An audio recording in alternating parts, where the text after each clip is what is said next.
I think it is valuable to put some names and faces to the pursuits that the Diamondbacks are going to undergo this offseason. I think it's reasonable to discuss the options that the Diamondbacks are going to be pursuing, whether that's at first base, whether it's at DH, whether it's relief pitching, whatever it is. I think it's fair to set a level of these are the players that are available.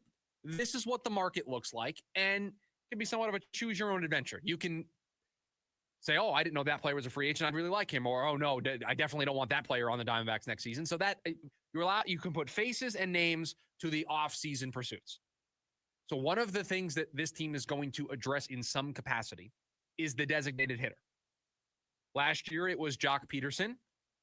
And I think we would be foolish to not say that a reunion is possible. We can't rule it out.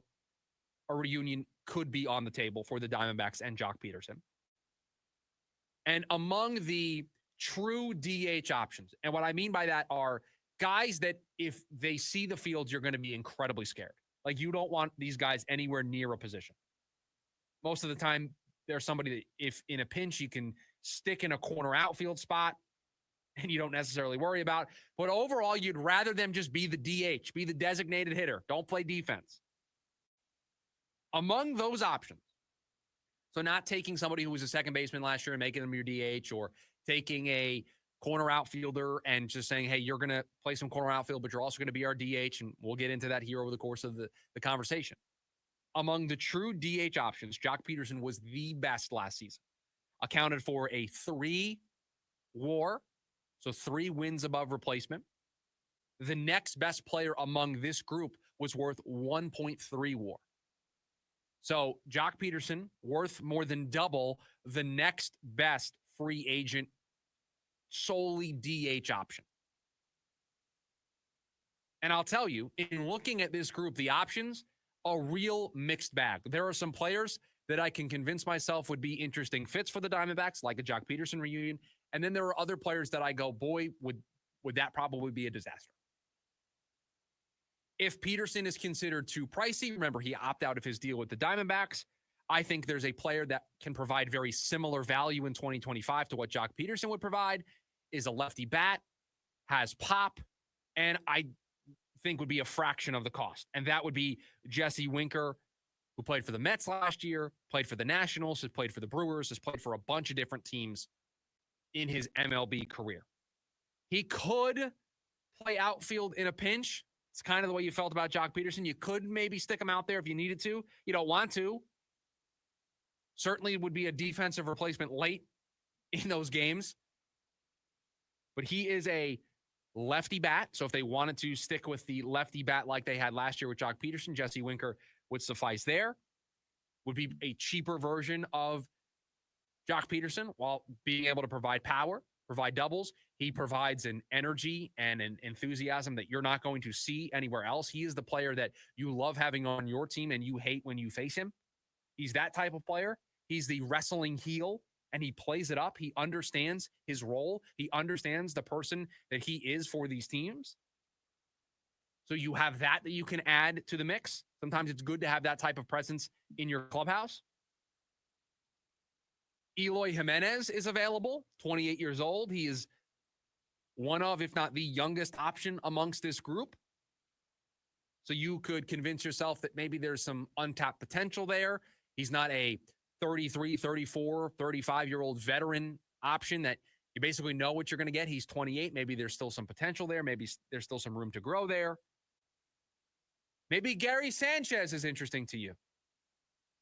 Basically a glorified DH at this point. Sometimes played catcher last year for the Minnesota Twins, but I don't think you want him to do that on a regular basis. Also played for the Brewers. Last year he was with the Brewers. He's also been with the Twins, with the Yankees to start his career. Maybe old friend Tommy Pham interests you. Maybe you want to sign 40-year-old Justin Turner. Are you understanding the message I'm trying to send here in this segment? Do you understand what I'm trying to say here? I'm trying to show you that these options are not very good. I could be convinced with Jesse Winker. I could be convinced with Eloy Jimenez. Those are two players I could hop on board with. These other options, and I didn't mention, like Eddie Rosario was an option. I didn't mention him. I now did, but he wasn't on the short list that I put together here for the segment. Gary Sanchez, Tommy Pham, 40-year-old Justin Turner, who didn't have a great second half last year. I know, I'm good. I'm good.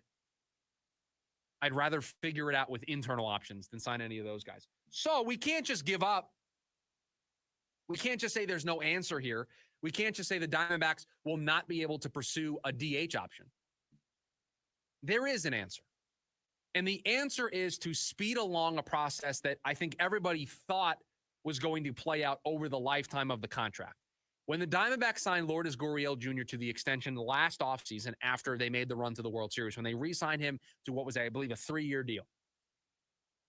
I think the idea of that deal was he was not going to see that out in a corner outfield spot, that he was going to see that out as the DH and that somebody else would be manning the corner outfield spot. So you can expedite that process. You could bring somebody in that is a corner outfielder who can also be the DH and split the time maybe 50-50 or platoon it or just be able to get Gurriel off his feet every so often. You can kind of slowly get yourself to the place of where I think we all thought this was going to end up when Gurriel signed his 3-year extension. So when you look at corner outfielders, a lot of options, a lot of great options. Some options that would be priced out of the Diamondbacks more than likely, but other options that I think would be right in their price range and fit maybe what they did last year with the position. To me, if you're going to do this, if you're going to sign a corner outfielder, have them be in left field and move Gurriel to the DH, and then maybe you can flip them every so often to give the corner outfielder some rest. The player that I would be all in on, the player that I would be doing everything in my power to get into this ballpark would be Tyler O'Neill.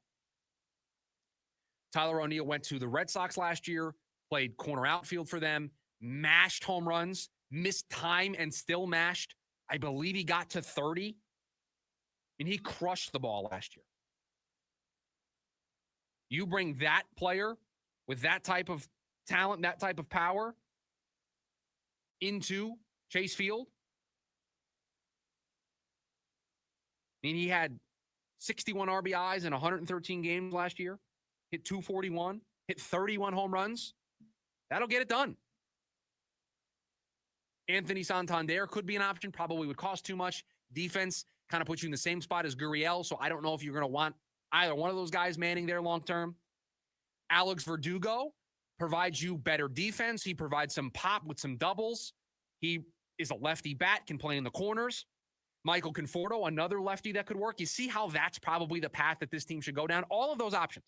Tyler O'Neill, Alex Verdugo, Michael Conforto, all options that are infinitely better than Eloy Jimenez, Jesse Winker, or Jock Peterson. I would rather have all the guys that I mentioned. Tyler O'Neill would be atop the wish list. Alex Verdugo would be a nice defensive first option for you, but also can provide some pop, is a lefty, and can play every day in the corner outfield spot to move Gurriel to the DH.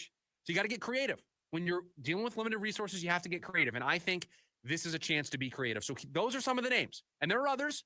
The corner outfield market is way more expansive and extensive than the DH. I just provided you 4 names that could make some sense for the Diamondbacks. So there are options out there. There is opportunity for Mike Hazen to improve this group. Now he's got to go out there and sign.